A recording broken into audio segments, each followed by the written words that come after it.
Good Friday morning. It's good to be with you. Um, Getting ready for Christmas. If you haven't noticed, it's that time of year again. Um, you may have started your list. I'm sure most of you started decorating your house. Some of you decorated your house before Halloween, and that's a whole other story that you probably need counseling for. But anyway, um, and even during this trying time of kind of pandemic, not pandemic, there are signs that Christmas is coming. And in the church traditionally, there's a name for this time of year, and that name is Advent. Now, I'll be honest, that's not a name that I really heard much growing up, other than maybe an Advent calendar. But that's certainly not a word that we used a lot, Advent. Um, but the season of Advent begins the 4 Sundays prior to Christmas and ends when Christmas Day comes. And obviously, people seem to get in the Christmas spirit earlier and earlier, and they would need an Advent calendar that's like a year long. But certainly, the definition of Advent from the Oxford Dictionary defines the word Advent as the arrival of a notable person, thing, or event. It also notes that in reference to Christian theology, that Advent is the coming or second coming of Christ. And so you may already know a lot about Advent, even if you didn't call it Advent. We've all heard a sermon or we've all heard a Sunday school lesson about um, the lesson of Jesus coming as a baby. We've all heard that story. Maybe you've heard this about how the angel came to Mary, the beautiful song that she sang in response, and it wasn't Mary, did you know? But maybe you've heard about the same angel that came to Joseph and helped him understand what was going on. And certainly that would have been a welcome visit for Joseph to help him understand.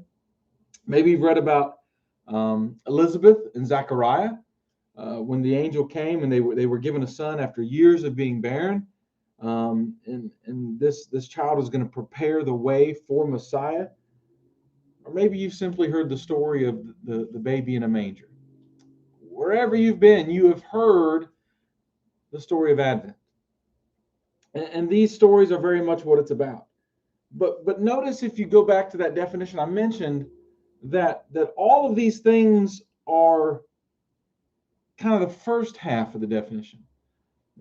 All of these things, if you look at the definition, it says the coming or second coming.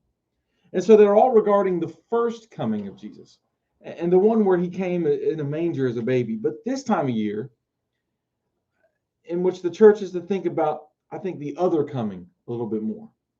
The one we don't talk about as much, especially this time of year, the one that hasn't happened yet. And so I want to look at that real quick this morning. We're going to be in Matthew 24, verses 36 through 44. If you have your Bibles, you want to stop, pause, go, and get in there.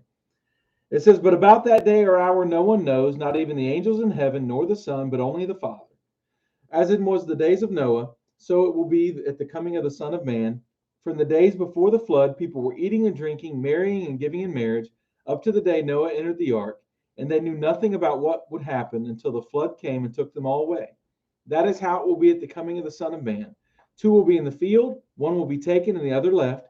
Two women will be grinding with a handmill, one will be taken and the other left. Therefore keep watch, because you do not know what day your Lord will come. But understand this: if the owner of the house had known at what time of night the thief was coming, he would have kept watch and would not let his house be broken into. So you also must be ready, because the Son of Man will come at an hour when you do not expect him." So certainly that's obviously in the red letter. If you have one of those Bibles, that's Jesus speaking. But clearly what Jesus is speaking about here is the Advent. He refers multiple times to both the coming of the Lord and the Son of Man. And so he's referring to the second coming, since he's already there, since he's talking about it. He's referring to the second coming that we mentioned earlier. And so Jesus himself had already come as a baby when this passage takes place. And now he's shifting our view to the truth that there may be more, or there will be more in store yet.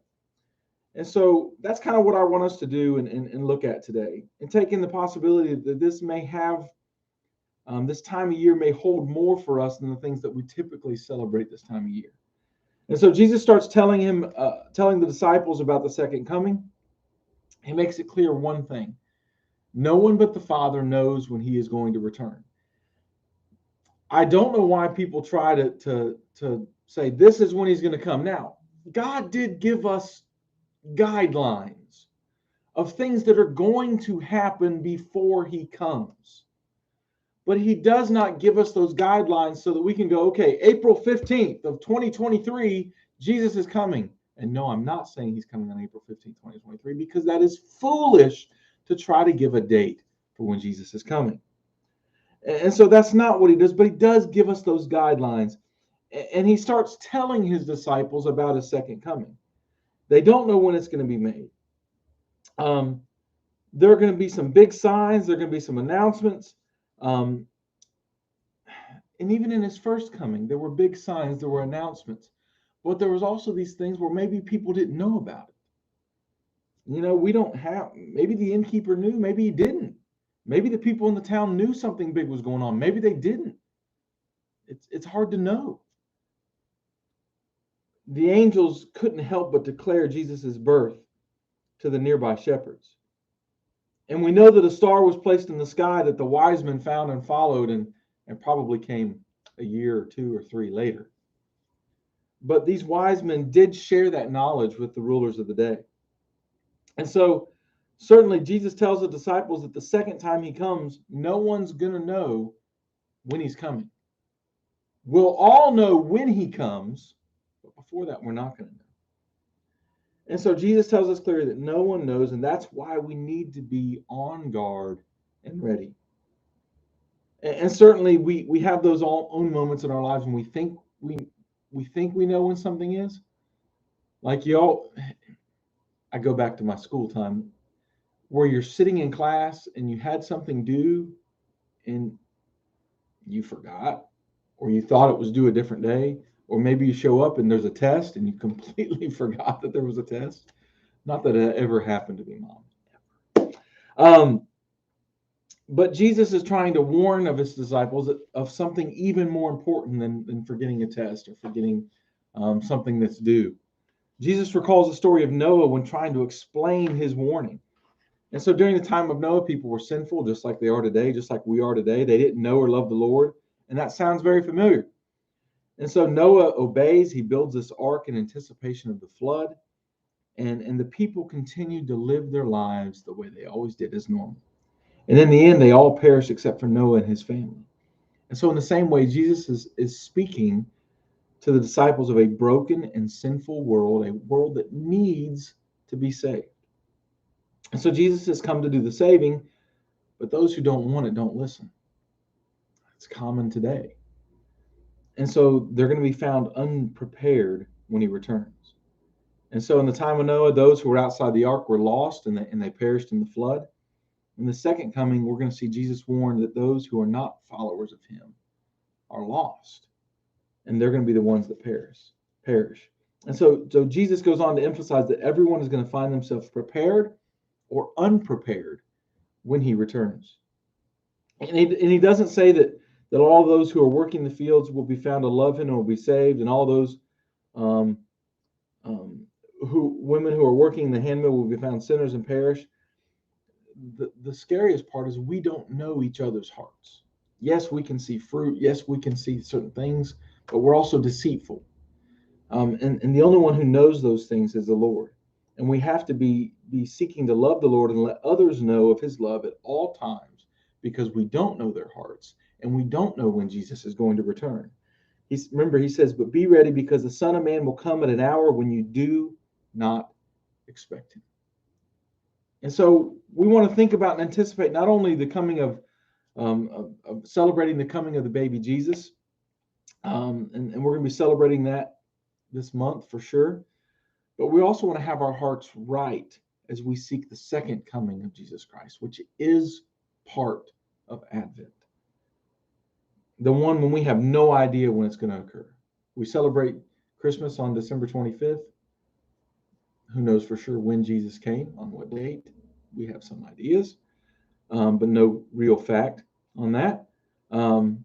But we have no clue when he's coming. And so today I want to challenge you, in the midst of all the rush, the hustle, and all these things of Christmas, as you think about presents and decorations, and as you think about packages, boxes, and bags, as one of my kids' favorite movies, The Grinch. Um, as you plan for Christmas break, let our minds occasionally shift and let us meditate on the fact of the other meaning of Advent, and that we need to be ready and let these words that Jesus spoke resonate on our hearts today. I hope you all have a wonderful Friday and a wonderful weekend. May God bless.